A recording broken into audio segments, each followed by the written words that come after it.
Bonsoir. Bonsoir. Voilà, allez, Paul-François, vas-y, lance-toi. Jérôme Ferrari, bonsoir. Il nous a été confié la tâche de vous présenter, mais est-ce qu'il y a encore besoin de vous présenter, vous qui faites la fierté de notre île, en y situant notamment l'action de votre roman qui vous a valu le prix Goncourt en 2012, Le Sermon sur la chute de Rome. Vous êtes donc romancier, professeur de philosophie en Hippocagne à Bastia, après avoir enseigné à Porto Vecchio, Alger, Ajaccio, plus récemment à Abu Dhabi. Mais aujourd'hui, je voudrais vous poser une question qui est relative à un travail qu'on connaît un peu moins de vous, qui est celui de la traduction des œuvres de Marco Biancarelli, qui écrit en langue corse. Comment faites-vous en tant qu'auteur, mais surtout donc en tant que traducteur, pour restituer la vérité du fond, tout autant que la beauté de la forme dans ces œuvres? Et pensez-vous que l'une des deux doit prévaloir sur l'autre? Comment on fait? Globalement, on n'y arrive pas. C'est un peu le principe avec la traduction. Et il s'agit, quand on commence le travail, de savoir quel aspect on veut absolument conserver et quels aspects on accepte de perdre. Alors il se trouve que, comme Marco écrit un corse, a commencé à écrire, notamment dans Prix du Neri, dans son premier recueil de nouvelles, un corse qui était très très peu académique. Moi, en général, j'ai essayé de le restituer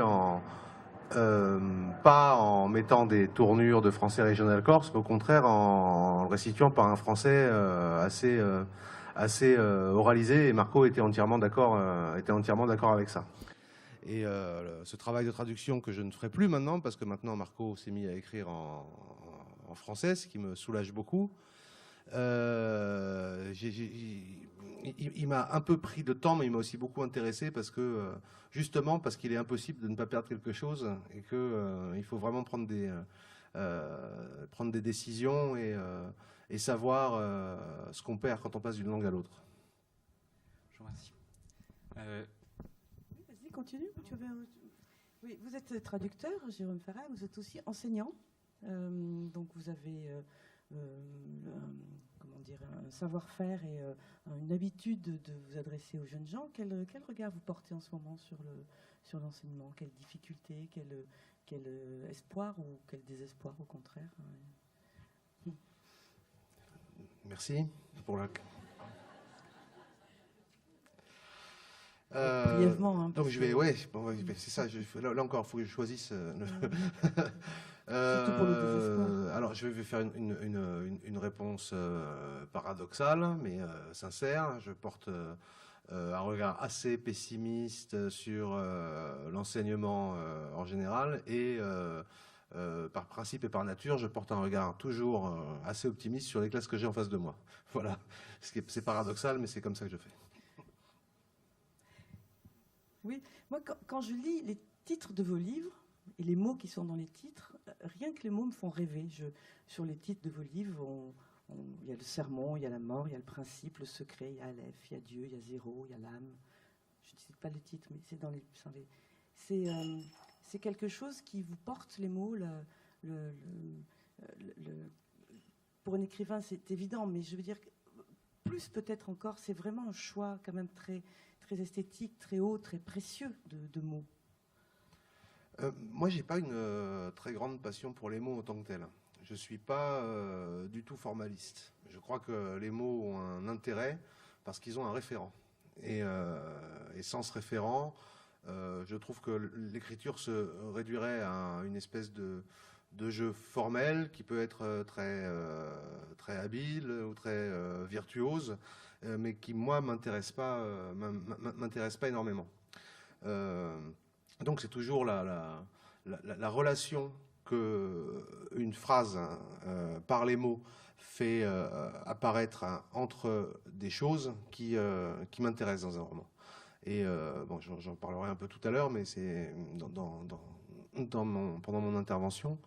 Mais je trouve que la littérature, elle sert aussi à faire apercevoir dans la réalité, et pas simplement dans le langage, par le langage, mais pas dans le langage, des connexions inaperçues. C'est ça qui m'intéresse. Oui.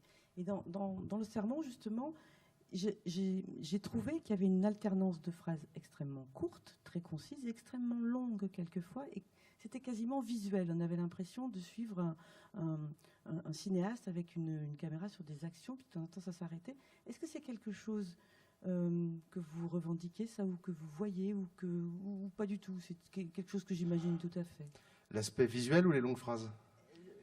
L'aspect visuel, c'est-à-dire qui est porté par la courte ou longue phrase et qui suit une action comme oui, quelqu'un a caméra à l'épaule, comme si vous étiez avec vos mots caméra à l'épaule sur votre écriture. Bon, une phrase doit donner certainement quelque chose à voir, mais pour moi c'est absolument le seul minuscule point commun que ça peut avoir avec le cinéma.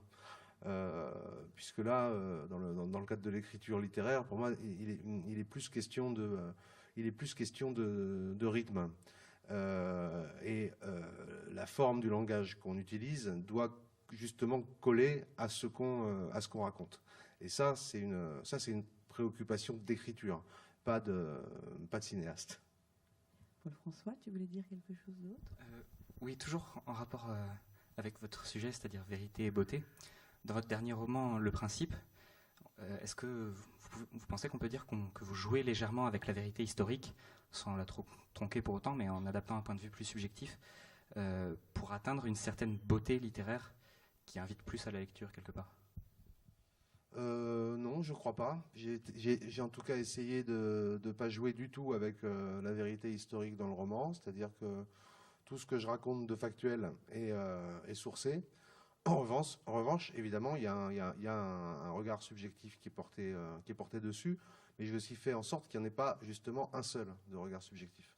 Et donc, le même événement, dans le cas de la vie de Heisenberg, se prête particulièrement à ce changement de perspective. Le même événement, il peut être vu selon différents angles qui en changent le sens.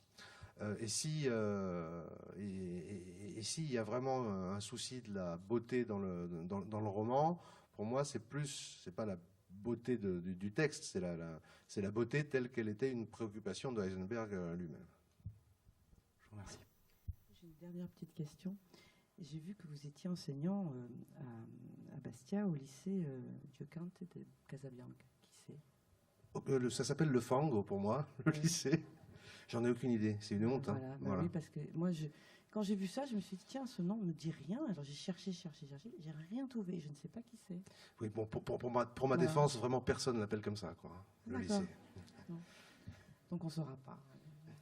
Merci, allez, à tout à l'heure.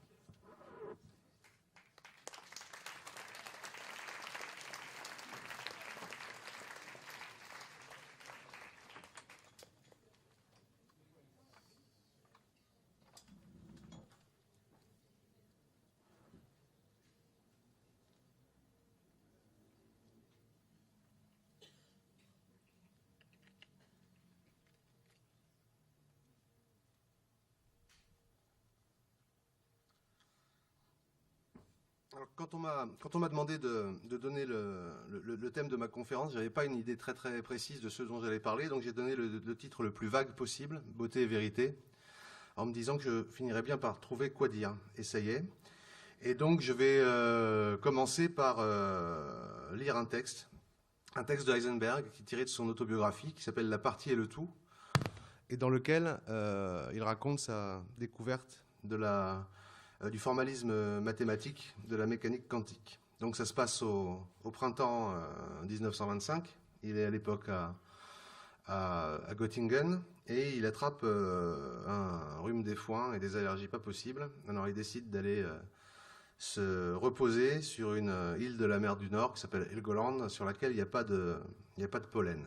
Et il se consacre à son travail.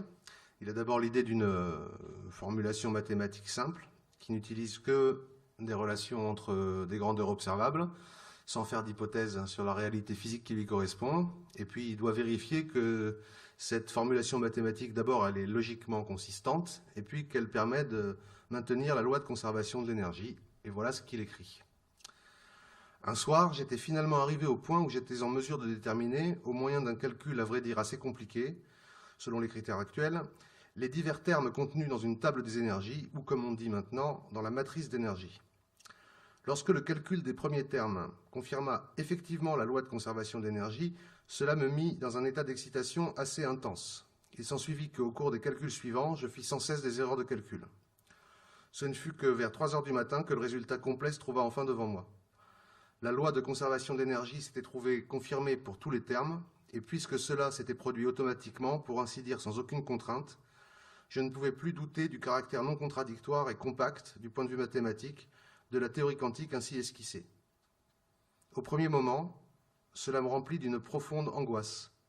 J'avais l'impression qu'il m'était donné de regarder, à travers la surface des processus atomiques, un phénomène plus profond, d'une étrange beauté intérieure. Et j'avais presque le vertige en pensant qu'il me fallait maintenant étudier cette foule de structures mathématiques que la nature avait étalées sous mes yeux. J'étais si excité qu'il ne put être question pour moi d'aller dormir. Vous voyez que dans ce texte, il y a une relation, une mention explicite de la beauté. Et je me rappelle que j'ai découvert avec assez de surprise le rôle que pouvaient jouer les critères esthétiques dans la découverte scientifique en écoutant un mathématicien sur France Culture qui disait il parlait d'un problème dont je ne me rappelle plus, mais il disait que pour ce problème-là, il y avait un théorème qu'ils essayaient de démontrer, et le journaliste lui dit « il n'y a pas de démonstration », et il avait répondu « si, il y a une démonstration, mais elle est vraiment dégueulasse ». Et ça m'avait vraiment étonné, parce qu'il me suffisait moi je pensais qu'une démonstration, une fois qu'elle était démontrée, ça allait, mais manifestement, l'esthétique jouait un rôle. Mais c'est vraiment le texte que je viens de vous lire qui m'a fait comprendre non seulement l'existence de ce rôle, mais son importance. Et aussi qui m'a fait comprendre comment la beauté pouvait presque être perçue comme un critère de vérité. Qu'elle était en tout cas tout autre chose et bien davantage qu'un ornement ou une caractéristique secondaire. Si on écoute Heisenberg, la beauté, c'est donc ce qu'on trouve quand on regarde à travers la surface des choses pour saisir la structure profonde de l'être. C'est donc une sorte d'effet ou d'indice de la présence du vrai. La beauté serait comme l'éclat propre de la vérité, ce qui est donné dans son dévoilement. Et j'ai voulu me demander ce qui pouvait justifier cette liaison intime entre beauté et vérité. Alors, le texte que je viens de lire a des accents qui sont assez nettement platoniciens, une version mystique du platonisme, presque. Ce que Heisenberg décrit ici, c'est une épiphanie. Alors, en quoi il est platonicien, ce texte? Alors, il l'est de deux manières. D'abord parce qu'il développe une conception non matérialiste de la matière.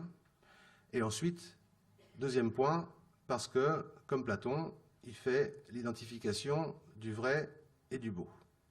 Platon fait aussi l'identification du vrai et du beau avec le bien, mais comme Étienne Klein n'en a pas parlé hier, je n'en parlerai pas non plus aujourd'hui. Alors, en ce qui concerne la conception de la matière, Heisenberg raconte que quand il était au lycée, il avait dans son manuel de physique une représentation des atomes comme des petits trucs ronds avec des crochets qui tenaient les uns aux autres, et il a toujours trouvé cette image résolument inacceptable. Et en 1920, il raconte qu'il lit les dialogues de Platon en grec dans une édition scolaire et qu'il lit le Timée. Dans le Timée, dans le dialogue de Platon, on voit un démiurge qui crée le monde. Et il le crée comment? Eh bien, à partir de formes mathématiques fondamentales, des triangles rectangles, qu'il combine pour former des corps réguliers. Et ces corps réguliers, ce sont les éléments qui composent le monde. Alors, Heisenberg lit ça et il dit qu'il trouve ça complètement absurde. Pourquoi des triangles plutôt qu'autre chose? Il est même très déçu qu'un philosophe du calibre de Platon fasse des spéculations de ce genre-là. Mais il avoue que dès cette première lecture, l'idée qu'au fondement de la matière, on ne trouve pas des objets matériels, mais des formes mathématiques, a quelque chose pour lui de fascinant. Si bien que, au moins en ce qui concerne Heisenberg, si on veut comprendre un peu son atomisme à lui, c'est pas vers Épicure ou Démocrite qu'il faut se tourner, mais vers Platon. Le deuxième point, c'est donc l'identité du vrai et du beau. Alors, on a là une conception de la connaissance où on ne peut pas séparer le vrai du beau. Si on s'en tient aux formulations du texte que je viens de lire, qu'est-ce que c'est qu'acquérir une connaissance là? Bien, et c'est très platonicien, c'est rendre manifeste un ordre invisible, passé à travers la surface des choses, qui articule le visible. En termes platoniciens, c'est donc voir apparaître à travers le monde sensible la présence du monde intelligible. C'est apercevoir le simple sous le complexe, l'un sous le multiple. Et c'est, explique Heisenberg dans un autre texte, trouver des connexions nouvelle entre des domaines qui étaient jusqu'ici séparés et qui donnent un nouveau sens à la réalité. Donc, du point de vue formel, la beauté et la vérité ont les mêmes critères, qui seraient l'ordre, la simplicité des connexions, l'apparition de quelque chose qui est caché. Tout ça, ce sont des critères à la fois du beau et du vrai.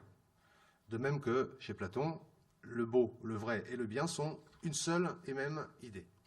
Alors bien sûr, je m'arrête sur quelque chose qu'Étienne Klein a dit hier, cette communauté formelle entre le beau et le vrai n'empêche pas des divergences de fond sur ce que chacun peut trouver beau. Quel type de connexion, quel genre d'apparition on va trouver beau, ça dépend. Hier, Étienne Klein a rappelé qu'il y a eu une divergence de point de vue à tout le moins assez sévère entre Schrödinger et Heisenberg, et que cette mécanique matricielle découverte par Heisenberg, Schrödinger la trouvait quant à lui esthétiquement monstrueuse. Alors que Heisenberg, lui, il la trouve très belle, et ce qu'il trouve horrible, ce sont les mathématiques utilisées par Schrödinger. Alors, on peut dire qu'au niveau des goûts, Heisenberg, disons, il est tout particulièrement sensible au charme de l'abstraction, beaucoup plus que Schrödinger en tout cas. Mais il n'est pas simplement sensible aux formes de l'abstraction. Pour lui, l'art, la science, la philosophie et même la religion, qu'il entend dans un sens allégorique, manifestent toutes à leur manière la présence d'un autre monde qui est à la fois familier et invisible, et un monde où règne beauté et vérité. Quand il ne se montre pas, c'est une forme de désarroi, et quand il se montre, c'est le sentiment que vous avez entendu décrit dans le texte que j'ai lu tout à l'heure, la joie et puis aussi une sorte de terreur sacrée. Je vais encore lire 2 textes pour illustrer ça. Je ne vais pas en lire beaucoup, mais il fallait que je commence par ça, et puis ils sont vraiment beaux. Alors ils sont un peu longs, mais bon, un tout petit peu.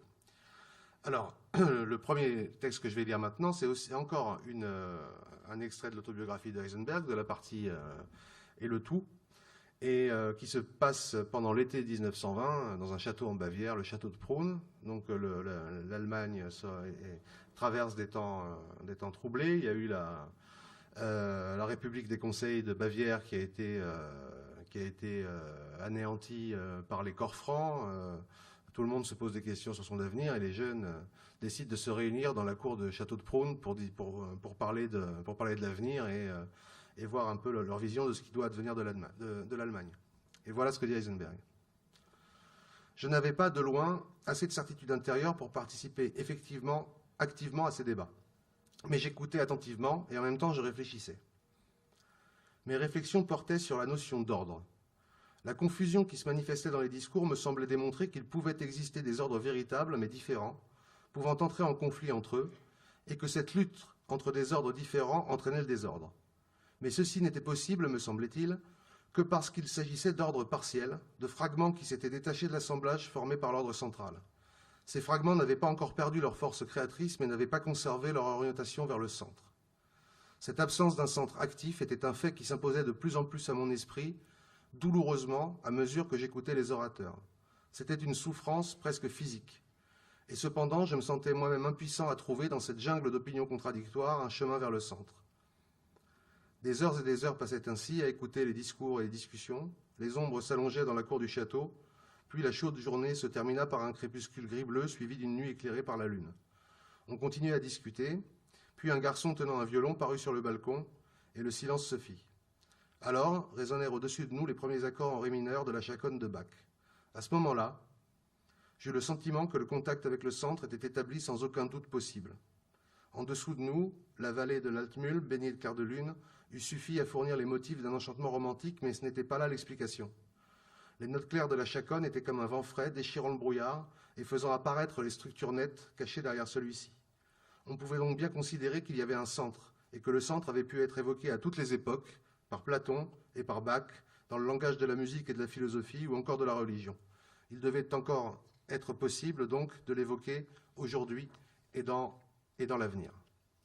Je pense que l'apparition de l'harmonie cachée derrière le chaos est évidente dans le texte. Elle l'est encore davantage dans celui-ci, qui est tiré d'un autre texte d'Heisenberg, qui est paru au Seuil sous le titre Philosophie, manuscrit de 1942, mais que Heisenberg avait intitulé, si on traduit le titre allemand qu'il lui avait donné, Les ordres de la réalité, ou les agencements de la réalité. Et il parle de la manière dont, dans la science encore, dans la musique, dans la philosophie, un autre monde, ce monde intelligible platonicien, devient visible. Voilà ce qu'il dit. Ce fait qu'un autre monde nous devienne conscient est sous ce rapport quelque chose qui nous arrive de manière parfaitement abrupte et pour ainsi dire de l'extérieur, de manière telle que nous ne pouvons absolument pas mettre en doute le fait que c'est justement un autre monde qui nous fait face et nous réclame. Cela vaut aussi tout particulièrement à notre époque, le texte est écrit en 1942, de beaucoup d'hommes qui n'appartiennent à aucune communauté religieuse et qui rencontrent l'autre monde pour la première fois, par exemple dans les sons d'une fugue de Bach ou dans l'illumination d'une connaissance scientifique. Vous voyez donc que les modalités d'apparition du vrai et du beau traversent tous les champs disciplinaires. Et l'art et la science, de ce point de vue, sont placés sur le même plan. D'un point de vue anecdotique, d'ailleurs, avant de commencer à faire de la physique, Heisenberg s'était demandé s'il n'allait pas faire de la musique. Et il a décidé de ne pas faire de musique parce qu'il lui semblait qu'à l'époque qui était la sienne, c'était dans la science que les connexions nouvelles apparaissaient le plus et que l'art musical commençait à s'épuiser un petit peu. Et bref, le point commun entre la science et l'art ici, c'est qu'ils sont tous les deux considérés comme des modes de connaissance. Alors, maintenant j'aimerais essayer de comprendre en quel sens moins formel on peut lier conceptuellement beauté et vérité. Et pour ça, je vais me tourner plus vers Heisenberg, mais vers un philosophe qui est Schopenhauer. Alors pour Schopenhauer aussi, et explicitement, l'art est effectivement un mode de la connaissance. Bon, j'ai une grosse différence entre Heisenberg et Schopenhauer, c'est que pour Schopenhauer, l'art est un mode de connaissance qui est infiniment supérieur à la science. Ce que ne pense pas, bien sûr, Heisenberg. C'est donc un mode de connaissance qui nous met en contact avec la réalité de l'être, alors que la science, elle, s'en tient à la surface des phénomènes. Alors mon gros problème avec ce qui va venir maintenant, c'est que la philosophie de Schopenhauer, elle forme une sorte de tout organique, et on ne peut pas en extraire comme ça la partie esthétique sans essayer de donner un peu un aperçu global du tout dans lequel elle s'en sert. Ce qui fait que je pense que l'exposé qui va suivre, il va être satisfaisant ni pour les philosophes, parce qu'il va être un peu, leste, ni pour les non-philosophes, donc je m'excuse d'avance. Et je vais essayer de vous résumer la philosophie de Schopenhauer en 10 minutes. Bon. Donc j'essaye. Donc le grand livre de Schopenhauer s'appelle « Le monde comme volonté et comme représentation ». Alors, ce titre, « Le monde comme volonté et comme représentation », il semble recouvrir apparemment une distinction qu'on trouve chez Kant entre, d'une part, les phénomènes et d'autre part, la chose en soi. Alors, du côté des phénomènes, du monde tel qu'il nous apparaît, l'axiome de Schopenhauer, c'est « le monde est ma représentation ». Ce qui veut dire qu'il y a des objets divers et variés, et multiples, qui apparaissent à un sujet, devant un sujet, dans l'espace et dans le temps, et qui sont reliés entre eux par le principe de raison, dont la manifestation la plus évidente est la relation de cause à effet. Voilà le monde de la représentation. Un sujet pour lequel apparaissent des objets qui sont situés dans l'espace et dans le temps et reliés entre eux par la relation de cause à effet. Voilà l'aspect phénoménal. Mais si on se tourne vers l'autre aspect du problème et qu'on délaisse un peu les phénomènes pour se demander ce qu'est la chose en soi, bon, pour ceux qui sont philosophes, vous voyez bien que on peut accuser Schopenhauer de violer un interdit kantien majeur, puisqu'il va vous dire ce qu'est la chose en soi. Alors, l'axiome devient non plus le monde est ma représentation, mais le monde est la volonté. Et c'est là que ça se complique, parce que ce que Schopenhauer appelle la volonté n'est pas du tout ce que psychologiquement, nous, on appelle la volonté. Alors, qu'est-ce que c'est que la volonté ? On va d'abord essayer de le dire d'une manière un peu abstraite, disons, et puis essayer de se montrer un peu plus concret dans 2 secondes. Alors, la volonté, c'est la réalité métaphysique ultime, unique, située hors de l'espace et du temps, et qui va s'incarner dans la multiplicité des phénomènes. Donc, du côté du monde comme phénomène, on a une multiplicité d'objets en face d'un sujet, mais du côté de la réalité du monde, on a simplement une réalité unique, absolument pas multiple, qui ignore l'espace, qui ignore le temps, qui ne naît pas, qui ne meurt pas, qui ignore aussi la relation de causalité, et qui se divise et se multiplie dans le monde phénoménal. Et c'est une sorte de force aveugle qui ne vise en quelque sorte que sa propre perpétuation. La difficulté propre du concept, c'est que quand on emploie le verbe vouloir, ça suppose que moi, je veux quelque chose. Eh bien, vous enlevez moi, vous enlevez quelque chose et vous gardez que volonté, et vous avez une idée assez précise de ce qu'entend Schopenhauer par volonté. C'est-à-dire une sorte de mouvement qui tend simplement à se perpétuer lui-même. Et ça, c'est la réalité ultime du monde. La multiplicité qu'on voit, vous, moi, la bouteille d'eau, tous les individus que nous avons l'impression d'être, c'est une illusion. Chacun de nous est la moindre fourmi ou le moindre cancrelat est l'incarnation de la même chose que Schopenhauer appelle la volonté. Et le fait qu'on ait l'impression de vivre dans un monde multiple n'est qu'une illusion liée à la représentation, c'est-à-dire au monde phénoménal. Pour expliquer ce qu'est la volonté d'une manière métaphorique, mais particulièrement efficace, Schopenhauer écrit quelque part, je ne me souviens plus où, qu'il a eu l'image d'une espèce de monstre aveugle, totalement affamé, et qui, pour se nourrir, plante les crocs dans sa propre chair, sans s'en rendre compte. Voilà la métaphore que Schopenhauer donne pour expliquer un peu ce que c'est que cette volonté. Je vais devenir encore plus concret tout à l'heure, ne vous inquiétez pas, je sens une certaine perplexité. Bon, j'ai des lunettes faites pour la presbytie, si bien que je ne vois pas très bien vos têtes, mais j'arrive à deviner quelques expressions. Bien. Alors, cette volonté, elle s'objective, c'est-à-dire qu'elle s'incarne dans le monde phénoménal, qui est le monde dans lequel nous vivons, en deux étapes. Alors là, vous allez voir que Schopenhauer nous fait une espèce de mélange bizarre entre Kant et Platon, qu'on va retrouver dans 2 secondes. D'abord, en un premier niveau, la volonté s'objective en un certain nombre d'objets purs que Schopenhauer appelle, après Platon et comme Platon, des idées. Par exemple, on aura une idée de l'être humain, dont chaque être humain particulier va être, comme chez Platon, une copie, sauf bien sûr que l'idée, elle ne se transforme pas, elle ne naît pas, elle ne meurt pas, elle est pure et immuable, exactement comme chez Platon. Vous allez avoir une idée d'homme, une idée de l'espèce du chat, une idée de la taupe, une idée du cancrelat, une idée de tout ce que vous voulez. Et en quelque sorte, chacune de ces idées, si on s'en tient au monde vivant, correspond à une espèce. Et les individus n'en sont donc que, en quelque sorte, les copies. Puis à un deuxième niveau, donc, dont je viens de parler, ces idées s'incarnent dans ce que nous connaissons, c'est-à-dire des existences individuelles, et des hommes, des chats et des taupes qui naissent, qui grandissent et qui meurent, et qui vont après être reproduits dans la grande usine de la volonté, encore et encore, en s'engendrant les uns les autres.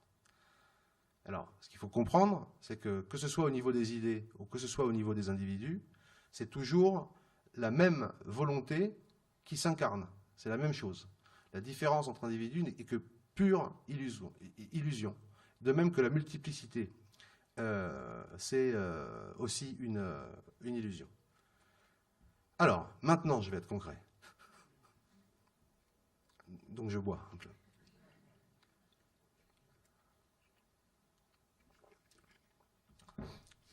Qu'est-ce que ça donne tout ça? Quel est notre rapport aux objets qui nous entourent, nous, dans le monde phénoménal? Nous qui ne savons pas que nous sommes de la volonté incarnée et qui avons l'impression d'être des individus. Alors quand on est en rapport avec les objets qui sont autour de nous, habituellement, et, comme le dit élégamment Schopenhauer, je cite, pour la stupide majorité des mortels, tout le temps, ce qui nous intéresse, c'est l'effet que les objets qui nous entourent ont sur nous. Est-ce que ça m'est nuisible, auquel cas je dois le fuir? Est-ce que ça m'est utile, auquel cas je vais essayer de me l'approprier?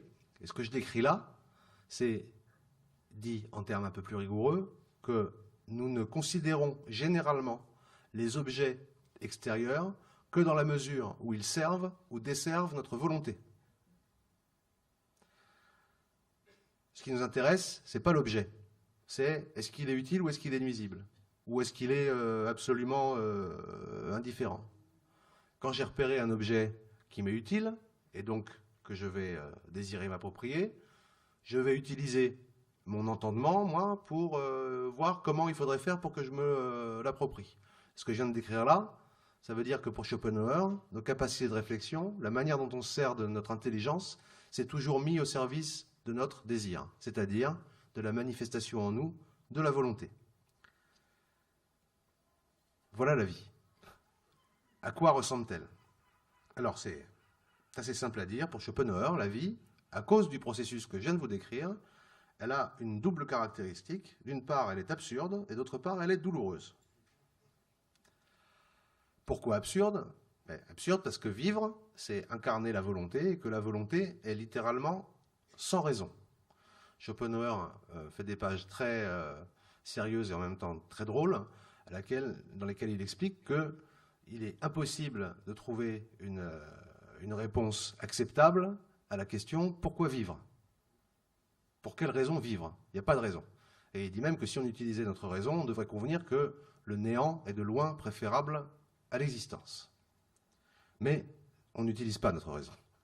On est poussé par la force aveugle qui nous habite et on essaye simplement de vivre. Alors, un exemple de cette absurdité est donné dans un des suppléments du Monde comme volonté, comme représentation, dans un texte que moi je trouve hilarant, mais que je ne pense pas que Schopenhauer a écrit pour faire rire, et qui décrit justement la vie d'un animal que j'ai brièvement évoqué et qui est assez peu présent en philosophie d'habitude, c'est la taupe. Et donc il parle de l'absurdité de la vie de la taupe. Alors il dit voilà, la taupe elle a une drôle de tête, elle a des grosses pattes, elle voit rien, elle creuse, elle dépense sa vie dans un labeur incessant, et tout ça pourquoi? Pour faire naître d'autres taupes qui vont faire exactement la même chose après, et elle va se sacrifier pour un rejeton qui va avoir la même vie complètement idiote de taupe, faite de labeur et de souffrance. Et tout ça pour quelle récompense, demande Schopenhauer? Quelle joie dans cette vie horrible? La nourriture et la sexualité, c'est-à-dire les deux moyens de continuer le calvaire, hein. Soit au niveau individuel, soit au niveau de l'espèce. Schopenhauer a cette phrase assez magnifique et assez horrible, où il dit « tout tend vers un avenir qui fait sans cesse défaut ». On travaille pour un avenir qui n'arrive pas, parce que les générations répètent bêtement ce qui s'est passé aux générations précédentes. Encore, la taupe ne s'en rend-elle pas compte? C'est déjà ça. Alors j'ai dit qu'elle était absurde, ça s'est fait, et elle est aussi, parce que si elle était absurde et que c'était une partie de plaisir, ce serait pas grave, mais non. Elle est non seulement absurde, mais elle est douloureuse. Pourquoi? Bien, je répète mon axiome, nous sommes tous des incarnations de la volonté. Au niveau humain, la volonté se manifeste de manière très simple par le désir, et donc le désir constitue notre essence, et l'essence du désir, c'est la souffrance. Une souffrance, un manque que rien ne peut combler. Alors de deux choses l'une, je vais très vite en résumant, j'ai un texte très très célèbre de Schopenhauer. Quand je désire quelque chose, ça veut dire que je ne l'ai pas. Si je ne l'ai pas, ça veut dire que son absence me fait souffrir. Mais je peux l'avoir. Mais alors à ce moment-là, je me rends compte que ce n'était pas vraiment ça que je voulais, alors je m'ennuie. Et dans un sens, l'ennui est pire que cette espèce de souffrance active qui est à l'œuvre dans la recherche de l'objet du désir. Et vous connaissez peut-être cette phrase très très célèbre de Schopenhauer où il dit « La vie oscille comme un pendule entre la souffrance et l'ennui ». Et c'est-à-dire entre deux types de souffrance, une souffrance active et une souffrance passive. Et Schopenhauer prend au sérieux l'ennui, il prend l'ennui très très au sérieux, il dit que l'ennui est si redoutable que pour y échapper, les hommes n'ont pas hésité à inventer quelque chose d'aussi idiot que les jeux de cartes. c'est dire l'ampleur de l'écueil. Voilà. Alors, je ne vous parle plus de beauté et de vérité, mais maintenant, ça va venir. Et dans ce tableau assez apocalyptique de la vie, il peut arriver qu'on puisse, pas tout le monde,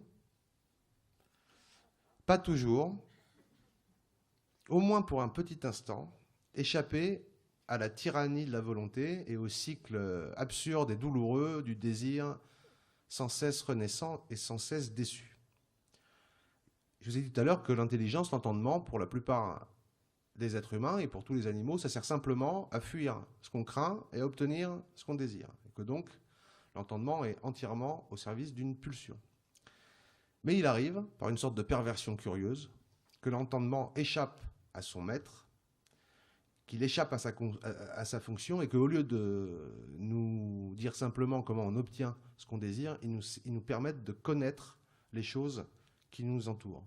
De les connaître, c'est-à-dire pas de s'arrêter à ce qu'elles signifient pour nous, mais de les voir et de les saisir pour ce qu'elles sont. Et ça, ce moment où on connaît les choses, où on cesse de les considérer en fonction de ce qu'elles veulent dire pour nous, pour les contempler simplement pour ce qu'elles sont, c'est l'expérience esthétique. C'est la manière où les choses nous apparaissent dans l'expérience qu'on fait quand on est devant une belle chose ou qu'on est devant une œuvre d'art. Sauf si on a faim. Auquel cas, on va avoir du mal à contempler.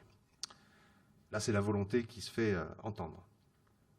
Alors, l'expérience esthétique consiste en une double conversion.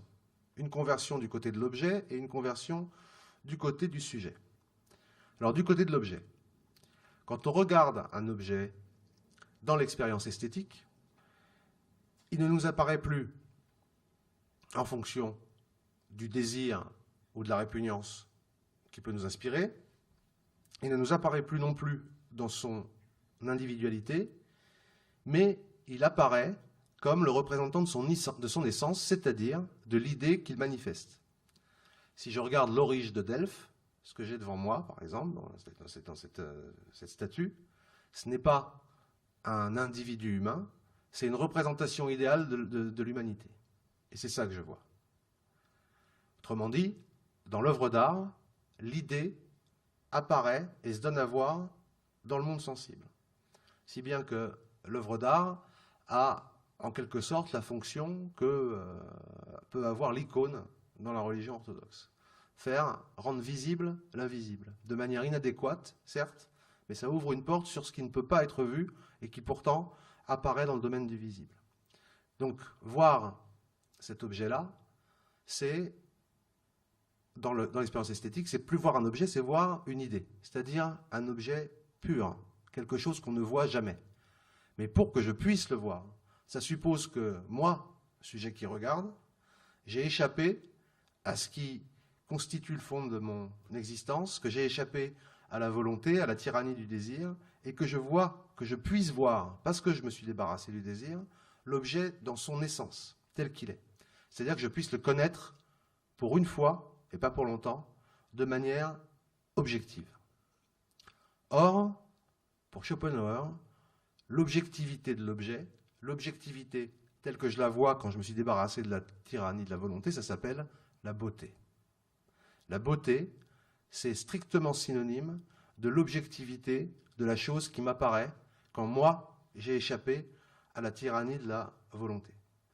Vous avez donc une équivalence qui est voir, contempler un objet tel qu'il est, c'est toujours contempler la beauté.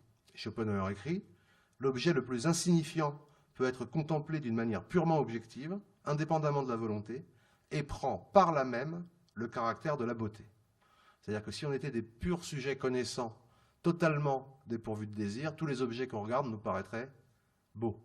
Simplement parce qu'on n'en verrait plus l'objet individuel, mais l'idée qui en quelque sorte luit à travers cet objet-là. Donc, on voit bien que la saisie objective de l'objet dans sa vérité, c'est en même temps absolument équivalent à faire l'expérience de la beauté. C'est rigoureusement la même chose. L'expérience du beau est identique à celle du vrai, Et l'art nous permet de faire cette expérience-là, la saisie des essences dans l'intuition. La beauté, on peut la redéfinir comme ça, c'est la vérité elle-même, telle qu'elle se saisit pas par des concepts, mais par une intuition sensible. Je lis un tout petit passage d'un supplément du Monde comme volonté comme représentation qui s'appelle « De l'essence intime de l'art ». Aussi le résultat de toute conception purement objective, c'est-à-dire de toute conception artistique des choses. Je vais relire cette phrase qui est un anachronisme extrême. Vous voyez que pour Schopenhauer, une conception artistique des choses, c'est pas le moment où je fais part de mon intimité, non, c'est une conception objective. Aussi, le résultat de toute conception purement objective, c'est-à-dire aussi de toute conception artistique des choses, est-il une nouvelle expression de la nature de la vie et de l'existence, une réponse de plus à cette question, qu'est-ce que la vie? À cette question, toute œuvre d'art véritable et réussie répond à sa manière et elle répond toujours bien. Toute œuvre d'art tend donc, à vrai dire, à nous montrer la vie et les choses telles qu'elles sont dans leur réalité, mais telles aussi que chacun ne peut les saisir immédiatement à travers le voile des accidents objectifs et subjectifs. C'est ce voile que l'art déchire. Le dévoilement du vrai est en même temps le dévoilement du beau. Alors là, je vais vous parler de la beauté qu'on pourrait, je pense que... Alors, voir la beauté, c'est certainement plus facile avec une œuvre d'art qu'avec la bouteille de Saint-Georges. C'est pas impossible, mais c'est plus facile avec une œuvre d'art. L'œuvre d'art, elle facilite la conversion dont je parlais tout à l'heure. Et elle permet donc de répondre, comme vous venez de l'entendre, à la question qu'est-ce que la vie? Qu'est-ce que c'est que l'essence de la vie? Par exemple, pour savoir ce qu'est l'essence de la vie humaine, eh bien, pour Schopenhauer, il vaut mieux aller voir un drame de Shakespeare que lire des livres d'histoire. Dans le drame de Shakespeare, vous avez au niveau des essences, la réponse à la question d'une manière idéale, presque parfaite. C'est la tragédie qui, pour Schopenhauer, est le plus haut degré de ce que l'art a à dire, parce que ça parle de la vie humaine. Les livres d'histoire, ils s'arrêtent à ce qui est accidentel, événementiel. Ben, un drame de Shakespeare, il va à l'essentiel. C'est-à-dire, pour qui a déjà vu un drame de Shakespeare, que dans la vie, ça finit mal. Et ici, on rencontre un énorme problème que je vais exprimer comme ça. Le contact de la beauté, c'est-à-dire, pour Schopenhauer, de la vérité sur l'essence de la vie, est source de plaisir. Et là, vraiment, on peut se demander comment c'est possible. Parce que je vous le rappelle, la vérité de l'existence, c'est qu'elle est une souffrance absurde. On peut se demander par quel miracle, du seul fait que la vie que je vis m'est donnée comme objet de contemplation, la souffrance et l'absurdité qui la caractérisent peuvent devenir une source de plaisir. Le mystère, l'énigme, c'est si l'œuvre d'art doit dévoiler la vérité, comment le plaisir esthétique est-il possible? Alors Schopenhauer a bien saisi la difficulté, il donne une réponse. La réponse est la suivante. Pour Schopenhauer, le plaisir, c'est privatif. Quand je ressens du plaisir, c'est pas que je ressens quelque chose en plus, c'est que je ressens quelque chose en moins. Le plaisir, c'est rien d'autre que la cessation de la souffrance. Voilà. Ce qui existe réellement, ce qui est positif donc, c'est la souffrance. Je souffre. Quand j'arrête de souffrir momentanément, eh ben, ça me fait plaisir. Mais le plaisir n'a pas de réalité. Et donc, dit-il, du coup, puisque pendant le temps que dure la contemplation esthétique, je ne suis plus soumis aux affres de la volonté et du désir, eh bien, ce que je ressens, c'est la fin d'une souffrance, et c'est ça, le plaisir esthétique. Un plaisir qui ne correspond pas au fait que ma volonté est flattée ou stimulée, mais au contraire, qu'elle est, pour un temps, absolument inexistante. Et je pense, moi, que cette réponse est absolument irrecevable. Elle est irrecevable. Si vous vous souvenez du premier texte de Heisenberg que j'ai lu, le type de plaisir qu'il décrit, et en ce qui me concerne, j'emploie le terme traditionnel de plaisir esthétique, quoique je considère que le mot plaisir est très très très mal choisi pour rendre compte de ce qu'est une émotion esthétique. Ben, quand on voit un peu la description de son émotion que fait Heisenberg, ben, c'est pas ça. On n'a pas une espèce d'ataraxie calme. Hein. C'est une émotion positive, c'est une émotion violente. Heisenberg parle d'angoisse, d'excitation extrême. Et même l'exemple que je donne là, il est inutile parce que quiconque a déjà éprouvé une fois dans sa vie une émotion esthétique sait que c'est pas ce que décrit Schopenhauer. C'est pas comme ça que ça se passe. Alors voilà l'énigme. Qui ne cesse de m'effarer, moi. C'est le fait qu'on peut rechercher et apprécier dans l'expérience esthétique des émotions que normalement on fuit à toutes jambes dans la vie. Et que dans l'émotion esthétique, cette angoisse, cette tristesse, cette excitation prennent un tour positif. Ça, c'est vraiment inexplicable. Et peut-être que pour le comprendre, il faut renverser le point de vue qu'on a adopté jusqu'à présent sur l'identité du beau et du vrai, et se tourner vers Nietzsche, dont je vous livre un aphorisme recueilli dans ses œuvres posthumes, et qui est le suivant. Pour un philosophe, il est honteux de dire que le bien et le beau sont identiques. Et s'il y ajoute le vrai, il mérite une raclée. La vérité est laide. Nous avons l'art pour ne pas périr de la vérité. Voilà l'aphorisme de Nietzsche. Alors ce qu'il dit, c'est pas que la vérité est belle, il dit le contraire. Il dit la vérité est laide, la vérité est rigoureusement insupportable, et pour qu'elle devienne supportable, il faut qu'elle soit transfigurée, maquillée, donc en quelque sorte qu'elle cesse d'être la vérité, par une activité humaine, que ce soit l'art ou que ce soit la science. Alors il le dit très clairement dans un passage de la naissance de la tragédie dans lequel il parle de Socrate, et que je vous lis. Alors il explique avant que, grâce à Socrate, les hommes, inspirés par lui, ont déployé une énergie considérable au service du désir de connaître. Voilà. Hein ? Et il se demande ce qui se serait passé si on n'avait pas fait ça. Et voilà ce qu'il dit. Et de fait qu'on imagine un instant que la somme incalculable des forces qui s'est dépensée au profit de cette tendance universelle ait été consacrée non pas au service de la connaissance, mais à la réalisation des buts pratiques, c'est-à-dire égoïstes, des individus et des peuples. Il est vraisemblable alors que des guerres d'extermination généralisée et de perpétuelle migration de peuples auraient à ce point affaibli l'instinctif plaisir de vivre que l'individu aurait peut-être vu dans la coutume du suicide le dernier vestige du sentiment du devoir. Après que, à l'instar de l'indigène des îles Fidji, il eut de ses propres mains de fils et d'amis étranglé parents et amis. Pessimisme pratique qui pourrait même engendrer une effroyable morale du génocide par compassion, et qui du reste existe et a existé partout dans le monde où l'art n'est pas apparu sous l'une quelconque de ses formes, en particulier la science, comme un remède et une protection contre ce souffle pestilentiel. Là, vous avez une expression qui est absolument extraordinaire, qui est celle de génocide par compassion. Et ce que veut dire ce texte, c'est que si on voyait la vérité dans toute son insupportable laideur, eh bien, les forces, nos forces vitales, se retourneraient contre la vie elle-même. Et qu'on jugerait que la seule chose raisonnable à faire, c'est de massacrer tout le monde par amour, en quelque sorte, ou par compassion. Un drame de Shakespeare, comme j'en parlais tout à l'heure, il ne dévoile donc la vérité que en la maquillant pour la rendre supportable et qu'un renversement soit opéré qui fasse qu'elle devienne l'objet d'une jouissance esthétique. C'est-à-dire qu'il injecte à la vérité la beauté qui précisément lui fait défaut. Et pour Nietzsche, ce n'est pas simplement l'art qui fait ça, c'est aussi la science.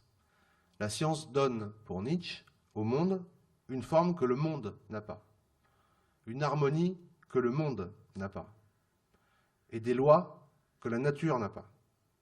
Une très courte citation extraite de l'aphorisme 109 du Gai Savoir, qui s'appelle « Mise en garde », où Nietzsche écrit « Le caractère de l'ensemble du monde est de toute éternité celui du chaos, en raison non pas de l'absence de nécessité, mais de l'absence d'ordre, d'articulation, de forme, de beauté, de sagesse, et quelles que soient nos humaines catégories esthétiques. Absence donc de tout ce que Heisenberg croit voir à travers la substance des choses, et par quoi j'ai commencé mon intervention. Je ne sais pas si Heisenberg est resté toute sa vie aussi mystique et enthousiasme sur la présence de l'autre monde invisible sous la surface des choses visibles. Mais il me semble que dans un texte de 1953 qui s'appelle « La nature dans la physique contemporaine », plus exactement en allemand « L'image de la nature dans la physique contemporaine », il semble avoir un peu perdu cet enthousiasme de sa jeunesse quand il écoute la chaconne de Bach ou découvre les matrices de la mécanique quantique. Ce texte, c'est un texte sur la technique, qui a été prononcé à Munich, et il a prononcé ce texte la veille d'une autre conférence bien plus célèbre que Heidegger a prononcé sur la technique. C'était la veille. Et dans sa conférence, Heidegger fait allusion à ce qu'a dit Heisenberg avant lui. Et dans ce texte-là, Heisenberg dit que le problème de l'homme moderne, du monde de la technique, c'est justement qu'il ne rencontre plus jamais l'autre monde dont il parlait tout à l'heure, mais que partout où il va, l'homme ne rencontre plus que lui-même. C'est-à-dire, dira Heidegger le lendemain, qu'il ne rencontre plus rien. Alors, entre les différents textes que j'ai lus, je crois, je ne vais pas m'y attarder, mais je crois qu'il y a eu non seulement la guerre, mais la bombe, la désillusion de la bombe qui, sans doute, aux yeux de certains physiciens, sonne le divorce définitif entre le bien, le beau et le vrai.